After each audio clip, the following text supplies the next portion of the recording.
What is going on, you wonderful thought-having people, you? As always, I'm Jake from Give It Thought, and let's just get right into this Foundation Update trailer breakdown for No Man's Sky.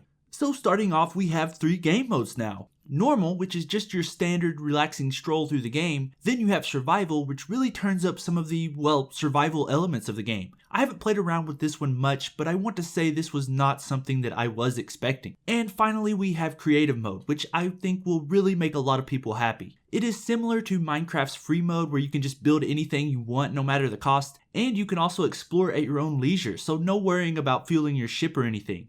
Next up, you have Field Equipment. This is another one of those things that came out of left field for me. I was kind of expecting something like camps, but this is a whole nother level. With this feature, you can make stuff like save points, which will come in really handy in survival mode. Think of the ability to deploy beds anywhere in Fallout 4 survival mode.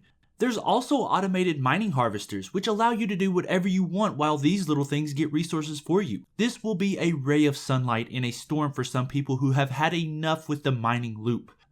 Me. There are a few other added pieces of field equipment, but we will look at them in another video. And back to the mining harvesters, I know what some people are thinking. How will I ever find them again after I place them? Luckily, custom waypoints have been added in order to permanently mark points of interest. Next, it mentions 13 new resources have been added, along with some biome-specific resources.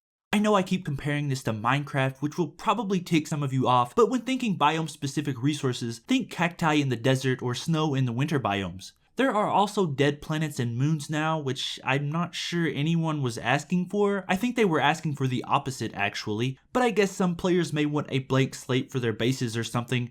And in one of my favorite additions, Hello Games added a quick access menu that streamlines the way you use the inventory. You can just go straight to your grenades from your boltcaster to your mining beam without ever hitting either one in between. And stackable products make a return. Sure, it's not like it was before, but it's something.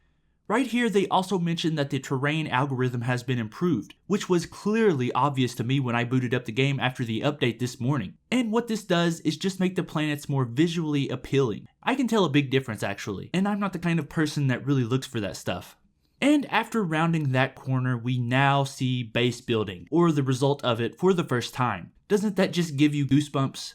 But the way it works, according to the lady with the most soothing voice I've ever heard, is that you claim your home planet and build up an outpost at unoccupied bases. As you can see, you can decorate the bases to your liking with guns on the walls or plants scattered everywhere. The main question I have about this is, will other players be able to see your bases after you build them? But I'm getting off track here. Back to the breakdown. As you can see by that 5 on the wall, you can now label rooms by numbers with wall decals. And here we have our first look at farming in No Man's Sky. You build little greenhouse rooms, or you can grow them outside to grow biome-specific crops so that you don't have to find a specific biome when you need something. And there's a total of 10 types of crops you can grow in the Hydroponic Labs you build. And did you see the little geck there? Aliens are now recruitable to join your base. You do this by going to space stations and asking them to join you. There are farming, scientists, engineering, and weapon specialists you can recruit to research new technology to aid you on your journey. Now we're getting to the bread and butter of this update, actual base building.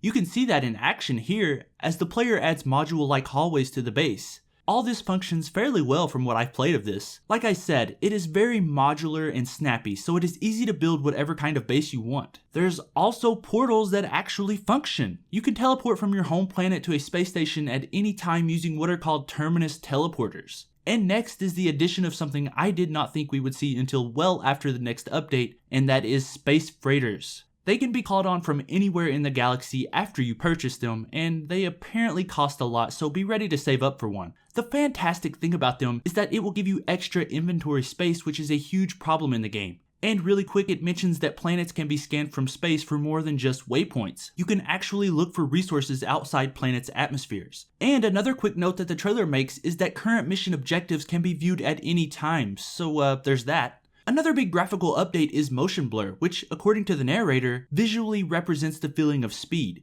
This is really noticeable and a great addition that will add to the realism of the game. Now if they could only do something about those shadows. And you know exactly what I'm talking about if you've noticed that. Once the ship lands inside the space freighter, there are noticeably multiple docks. So could that mean multiple ship ownership is coming? We know it's not here now, but I could see this being a feature added later on.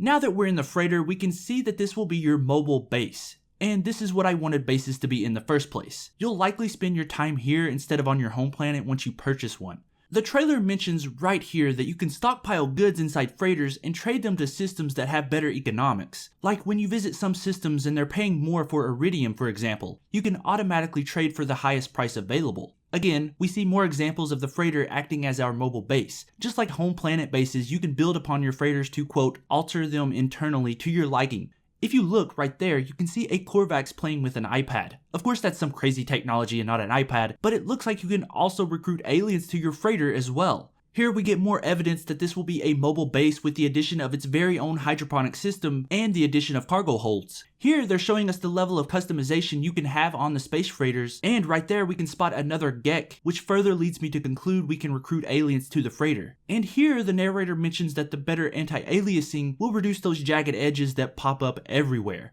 I talked about that in my review a while back, and it's nice to see those are taken care of. The trailer ends by saying basically that this is not the last update we'll be getting for No Man's Sky, and that this is, like the blog post from 2 days ago said, the foundation for things to come. But that's my trailer breakdown. Be sure to tell me what you think about this foundation update down below. I really need to log some hours in the game today to check out the space freighters for myself, but a complete patch notes video will be out soon. It might be later today or sometime tomorrow, it just depends on how long it takes me to explore everything. But be sure to hit that subscribe button to make sure you're first in line for that. And before you go, make sure to hit that like button for me, and like I said, if you're new here, hit that subscribe button too. I put out a new video every single day, sometimes 2, so being under a subscription will put you first in line for those. But I think that's about it for this video.